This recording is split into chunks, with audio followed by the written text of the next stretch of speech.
55 நாள்ல 1 லட்ச ரூபா சம்பாதிக்கிறேன்னு சொல்லியிருந்தேன். அப்படி முடியலன்னா ஒரு பக்கம் மீசை எடுத்துறேன் சேலஞ்ச் பண்ணியிருந்தேன். இன்னைக்கு 20வது நாள். வாங்க எவ்வளவு சம்பாதிச்சிருக்கோம்னு சொல்லிட்டு பார்க்கலாம்.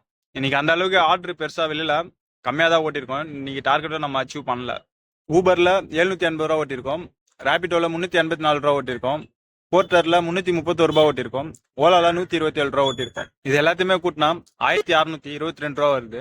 அதுல இருந்து பெட்ரோல் காசு மட்டும் ஒரு 360 ரூபா மைனஸ் பண்ணிக்கலாம். ஏன்னா சாப்பாடு வந்து நம்ம வீட்டுல இருந்து எடுத்துட்டு வந்துட்டோம். அதனால வேற எந்த செலவும் ஆகல. நீங்க நம்ம ஓட்டிருக்க அமௌண்ட் எவ்வளோன்னு பார்த்தா 1262 ரூபா ஓட்டிருக்கோம். காலைல 11 மணிக்கு ஆன் பண்ணோம். நைட்டு 11 மணிக்கு தான் ஆஃப் பண்ணோம். நம்ம எத்தனை கிலோமீட்டர் ஓட்டிருக்கோம்னா 202 கிலோமீட்டர் ஓட்டிருக்கோம் இன்னைக்கு. நம்ம நேற்று வரைக்கும் 26,194 ரூபா ஓட்டிருக்கோம். இன்னைக்கு ஓட்டினதை கூட்டினா 27,456 ரூபா ஓட்டிருக்கோம். 20 நாளைக்கு நம்ம எவ்வளவு ஓட்டிருக்கணும்னா 36,400 ரூபா ஓட்டிருக்கணும். ஆனா நம்ம எவ்வளவு ஓட்டிருக்கோம்னா 27,456 ரூபா ஓட்டிருக்கோம். இன்னும் 8,944 ரூபா அதிகமா இருக்கு.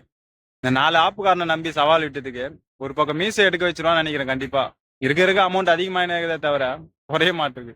ஆர்டர் போடுறாங்களா இல்ல நான் ஓட்ட மாட்டேங்கன்னா ஒண்ணுமே புரிய மாட்டிருக்கு. வெற்றிகரமா 20 நாள் முடிச்சாச்சு. இன்னும் 35 நாள் இருக்கு. எப்படி 1 லட்ச ரூபா சம்பாதிக்கிறோம்னு சொல்லிட்டு தொடர்ந்து என்னோட வீடியோ பாருங்க.